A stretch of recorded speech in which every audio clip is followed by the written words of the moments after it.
પછી ભલે મારું જે થવું હોય એ થાય, પણ પ્લીઝ તમે આપણી પ્રોપર્ટી એ લોકોને ના આપતા. હું તમને વધારે તકલીફ આપવા નથી માંગતી. ઓ માતાજી, આવા મોટા અમને બધાને તકલીફમાંથી ઉગારવા વાળા તો કઈ અમારા માટે વધારે નહીં છે કે તને એમના ઘરે જવા દઉં? અમે લોકો ન તો એને આપણી આ પ્રોપર્ટી આપીશું કે ના તો અમારી આ દીકરી. પપ્પા, આ મેરેજ, આ લગ્ન એક ભૂલ છે બેટા. જે લગ્ન બળજબરીથી, ધાકધમકીથી, સમાજ અને કાયદાની વિરુદ્ધમાં એની ગેરહાજરીમાં કરવામાં આવ્યા હોય એ લગ્નને માનવાના જ ના હોય. હા બેટા, આ તારી સાથે રમાયેલી એક છેત રમત છે. એટલે તું હવે હું આ રમત નથી રમતી એમ કહીને તું એ રમતમાંથી બહાર નીકળી શકે એમ છે.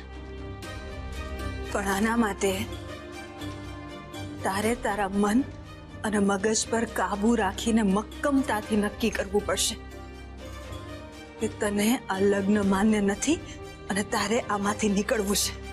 કરેક્ટ. કાલે સવારે દીકરા તારે કોઈ કોર્ટમાં કે પોલીસની સામે ઉભા રહેવાનો વારો આવે તો તારે સ્ટ્રોંગલી એ લોકોની સામે કહેવું પડે કે હું આ લગ્ન ફોક કરવા માંગુ છું. અને હા, જ્યારે એ લોકો દાદાગીરી કરતા આવે કે કોમલ અમારા ઘર પરિવારની વહુ છે, અમે એને અમારી સાથે લઈ જવા માંગીએ છીએ, ત્યારે તારે એનો હિંમતપૂર્વક સામનો કરવો પડશે. બોલ, સામનો કરીશ ને? હા, હું એમનો સામનો કરીશ. પણ પપ્પા, એ લોકો જો તમને હેરાન કરશે તો? પછીનું પછી જોયું જશે બેટા. અમને જો પરિણામની ચિંતા હોત તો અમે આ રીતે એ લોકો સામે લડ્યા જ ના હોત ને. હા બેટા, લડાઈ પરિણામ શું આવશે એ ડર સાથે ન લડાય, પણ પરિણામ મારી તરફેણમાં જ આવશે એ વિશ્વાસ સાથે લડાય. કોમલ બેટા, આપણને આપણી લાયકાત, આપણી હોશિયારી, આપણી શક્તિમાં ભરોસો હોવો જોઈએ. ને અમને હવે અમારી ઉપર અને તારી ઉપર હવે ભરોસો છે કે તું હવે છેતરાઈશ પણ નહીં અને ગભરાઈશ પણ નહીં. બસ તને તારી જાત પર ભરોસો છે ને? હા. બસ, તો પછી એ લોકો ગમે તેટલા ધમપછાડા કરે, આપણે આ લગ્ન ફોક કરીને જ રહીશું. લગ્ન ફોક કરીને જ નહીં કુકી, પણ એ બાપ દીકરાને સજા અપાવીને જેલમાં મોકલીને જ રહીશ. યસ પપ્પા, અને આ ફાઇટમાં હું તમારી સાથે છું. In that case, we are also with you, બેટા.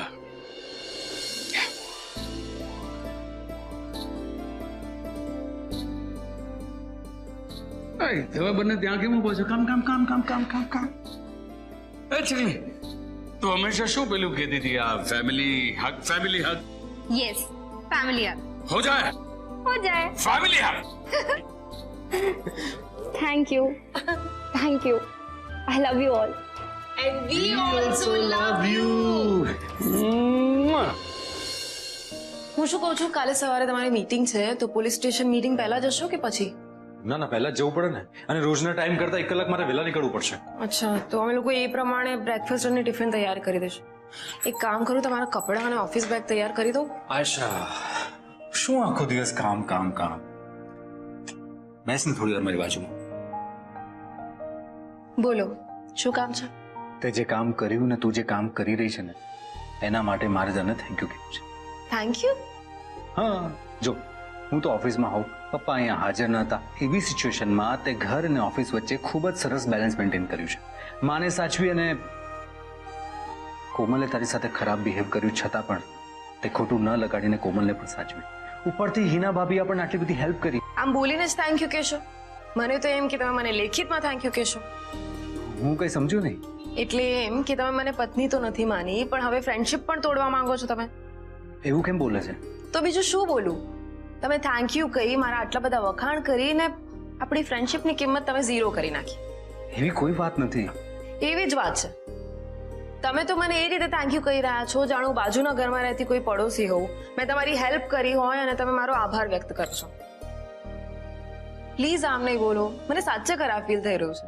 મેં જે કંઈ પણ કર્યું છે એ હું આગળ પણ કરીશ, મારું ફેમિલી સમજીને કરીશ. આમ થેન્ક યુ બોલીને મને આઉટસાઇડર જેવું ફીલ નહીં કરાવો please. I am so sorry.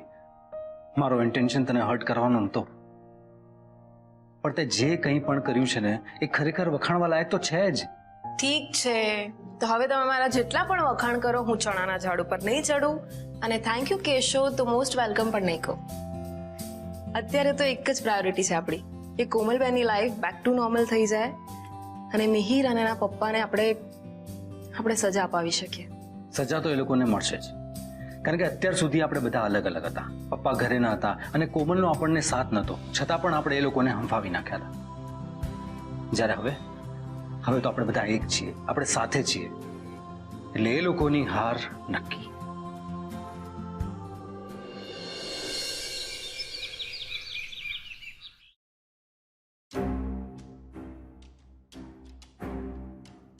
કોમલ એકલી બેઠી છે, આ જ કરેક્ટ ચાન્સ છે એની સાથે વાત કરવાનો.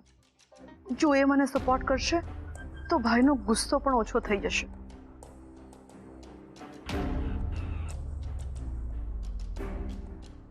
હાય my princess, good morning. Please તમે મારી સાથે વાત જ ના કરો.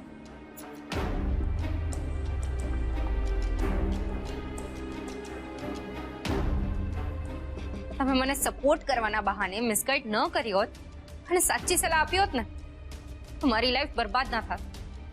હવે મને ભૂલ કરતા રોકી તો નહીં, ઉલટી એ ભૂલ કરવા માટે જ મોટિવેટ કરી. પ્લીઝ કોમલ, તું મારી વાત તો સાંભળ.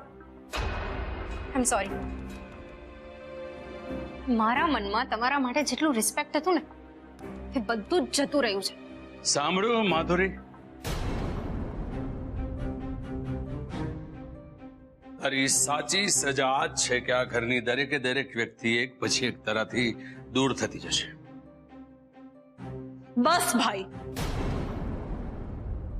ઇન્સલ્ટ કરવાની પણ એક લિમિટ હોય છે. મેં તમારા બધાનો ઇનફ અપમાન સહન કરી લીધું, પણ ગુનો ફક્ત મેં એકલી નથી કર્યો, તમે બધાએ પણ કર્યો છે.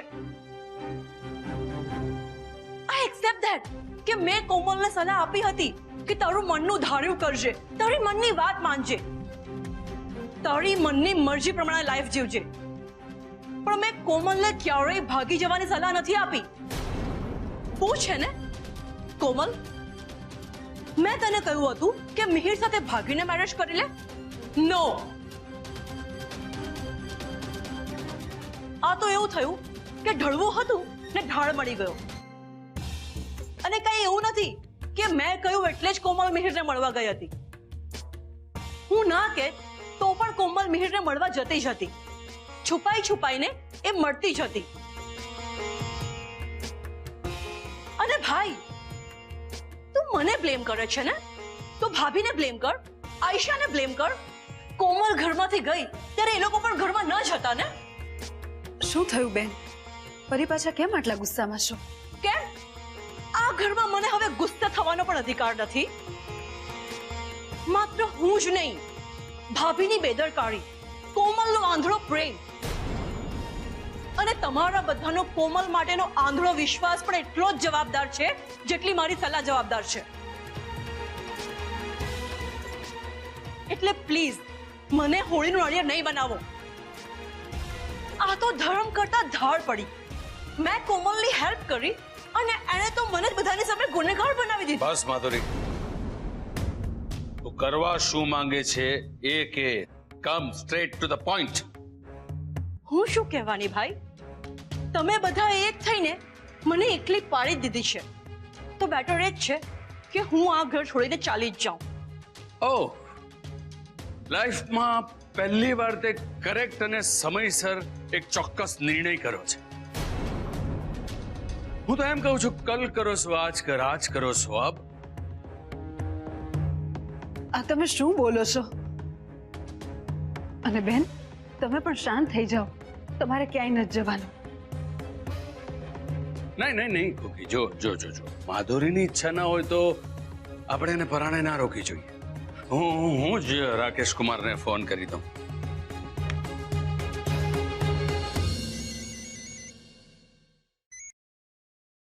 હલો, રાકેશ કુમાર, જયરાજ બોલું છું. આ સમયે જયરાજભાઈનો ફોન? નક્કી માધુરીએ કોઈ કાંડ કર્યું લાગે છે. હલો, કેન યુ હિયર મી?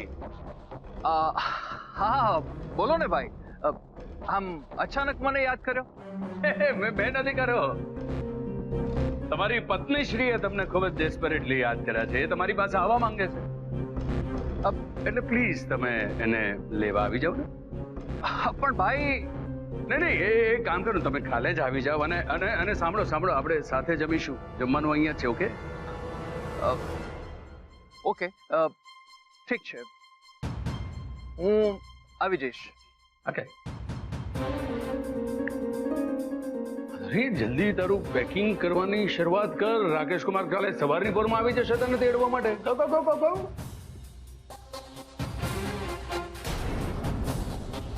તમે પણ આ શું માંડ્યું છે? ગમે તેમ તો એ માધુરીબેન આ ઘરના દીકરી છે. આપણે એને આમ જવાનું થોડી કહેવાય. જો કોકી, માધુરી આ ઘરની દીકરી છે, પણ એણે આપણી દીકરીની જિંદગી બરબાદ કરવાની ટ્રાય કરી છે. અને માધુરી જ નહીં, બીજું કોઈ પણ હોય, જે માણસ મારા ઘરની સુખ શાંતિ ભંગ કરવાનો પ્રયત્ન કરશે ને એનો ક્યારેય નહીં છોડું. પછી ભલે મારી બહેન કેમ ના હોય.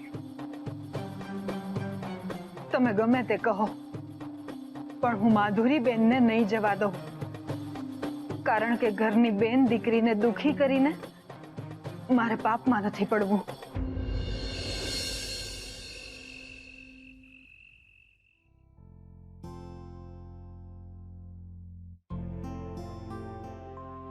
તમારું દૂધ. Thank you.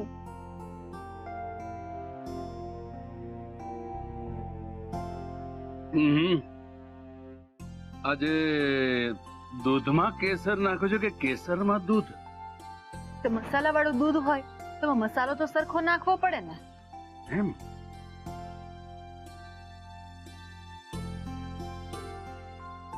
લાવો, હું તમને તેલ નાખી આપું? નહીં, જરાક માથું દુખે છે પણ એની જરૂર નથી. તેલ માલિશ નહીં તો પછી થોડું મસાજ કરી દો. એની પણ જરૂર નથી. પણ એક વાત જણાવો કોકિલા ગોરી, શું વાત છે? આજે કયા કારણસર આટલા બધા મસ્કા મારી રહ્યા છો? કઈ નહીં, હું શું કહું છું કે આપણે માધુરીબેનને રોકી લઈએ તો? આજ કેવા આવી છે ને તું? તમે તો મને કમાલ પકડી પાડો છો. હે ગોકી, આજકાલ કરતા આપણા લગ્નને કેટલા વર્ષ થઈ ગયા એનો વિચાર તો કર. માત્ર તું જ નહીં, પણ કોઈક વાર હું કોઈ કામ કરાવવા માટે તને ખોટા મસ્કા મારું કે કોઈ વાત છુપાવું અને તને ખબર ના પડે એવું બને. તો પછી તમને જ્યારે બધી ખબર જ છે તો પછી તમને એ પણ ખબર હશે કે તમારો આ નિર્ણય મને જરાય નથી ગમ્યો. તો પણ તમારે તમારો નિર્ણય નથી જ બદલવો ને. ના, માધુરીએ આપણી કોમલની બાબતમાં જે કંઈ કર્યું છે ને એ કારણસર એને એક નાનકડો બ્રેક આપવો તો ખૂબ જ જરૂરી છે. અત્યારે જો એને આ ચમકારો નહીં બતાવીએ ને તો એની હિંમત ખુલી જશે કોકી. કાલ સવારે એ આરવ અને આયેશાના મામલામાં પણ દખલ કરશે જ. એટલે એને જવા દે કોકી. પણ બેન દીકરી ભાણેજ એમના માટે આપણે જેટલું કરીએ એટલું ઓછું જ પડે. કોકી, આ ડિસિઝન મેં તારા કે મારા માટે નહીં, પણ કોમલ અને માધુરીના ભવિષ્ય માટે પણ લીધું છે. તને શું લાગે છે કે માધુરી અહીંયા રહે તો મને ભારે પડે? અરે આખી જિંદગી રાખવી પડે ને તો પણ મને તકલીફ થાય એમ નથી. પણ એણે પોતાના લગ્નને પણ એક મોકો તો આપવો પડે ને. જે થાય છે એ સારા માટે થાય છે એમ. ઓય કુકી, આટલી બધી ઉદાસ નહીં થા. બહુ જલ્દી તારી આ લાડકી નણંદમાના પગલા ફરી પાછા આપણા ઘરમાં કરાવીશ, પણ કાલે સવારે ભારે તો ભારે હૈયે તારે એને વિદાય આપવાની તૈયારી તો કરવી જ પડશે. હાસ, તું હસી. Thank God. મને તો એમ હતું કે માધુરીની કન્યા વિદાયના દુઃખમાં તું હસવાની પણ બાધા લઈ લઈશ. ના ના, હું કોઈ બાધા આખડી નહીં લઉં. બસ, પણ તમે સાચું કહો છો ને, માધુરી બેન પાછા જ્યારે પણ આવશે તમે એની સાથેના અબોલા દૂર કરી દેશો ને? હા ઘોઘી રાણી, તમારી આ બધા લોકોને જે માફ કરી દેવાની આદત છે ને, એના કારણે મારો તારા માટેનો પ્રેમ વધ્યા જ કરે છે ને વધતો જ રહેશે.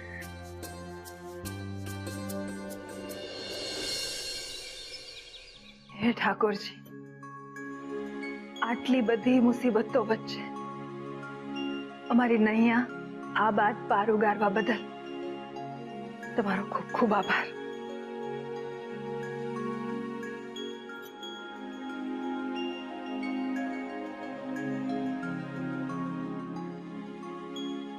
અમ્મા, તે મને બોલાય? હા બેટા, આજે ઠાકોરજીને દીવો પણ તું કર અને પૂજા પણ.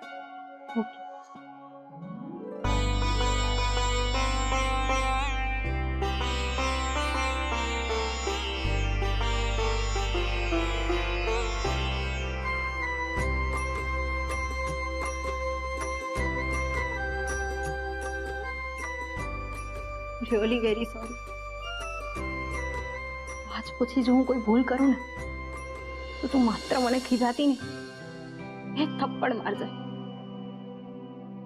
હું પોતે તને આ કરું છું.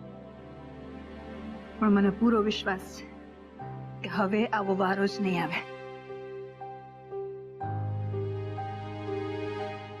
આલે તારો નવો મોબાઈલ. તને પેલો હેરાન ના કરે ને એટલે જ અમે લઈ લીધો તો. પણ મમ્મા, મને હેરાન તો કરશે જ ને, એટલે આ ફોન તું જ રાખ. એ તને હેરાન કરશે એ ડરથી તું આખી જિંદગી ફોન નહીં વાપરે. એ તને ફોન કરે ત્યારે તારે એને શું કહેવાનું છે, કઈ રીતે કહેવાનું છે, એ તને ખબર છે ને? યસ મમ્મા, એનો ફોન આવે એટલી વાર છે. એના સવાલોના હું એવા જવાબ આપીશ જે ક્યારેય નહીં ભૂલે.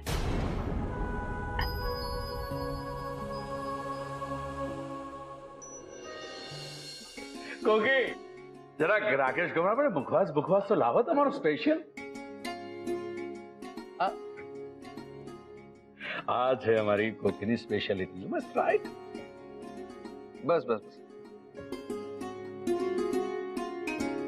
આવજો. રાઈટ. હું પાર્સલ બીજું કરું? No no no, not at all. ચાલો ભાભી, હું રજા લઉં છું. આલો, આ મારા તરફથી તમારા માટે. અરે ભાભી, આ શું છે? હું કઈ આ વાળીને થોડી જાઉં છું કે આ બધું આપવાનું હોય. પણ પિયરથી બહેન કે દીકરી ખાલી હાથે તો ન જ જવા દેવાય ને. ભાભી, રહેવા દો ને આ બધું. બેન, તમે મારું માન નહીં રાખો. ભાભી પ્લીઝ, હવે ફોર્માલિટી નહીં કરો. એકચ્યુઅલી રાકેશ કુમાર, આ ફોર્માલિટીઝ નથી, મારી કોકીનો હરખ છે. એના હરખનું માન રાખો તો સર. ભાભી આટલા પ્રેમથી આપે છે તો લઈ લે.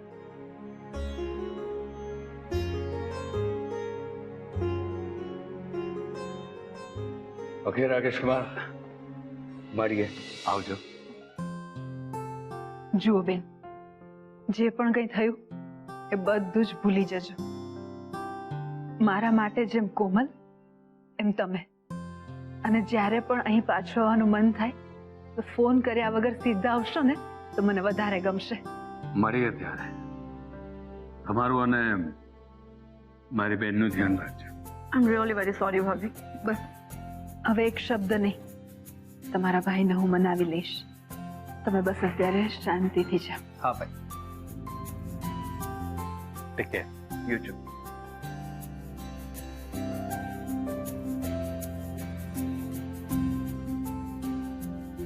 ઠીક છે આયશા. Take care ફૈબા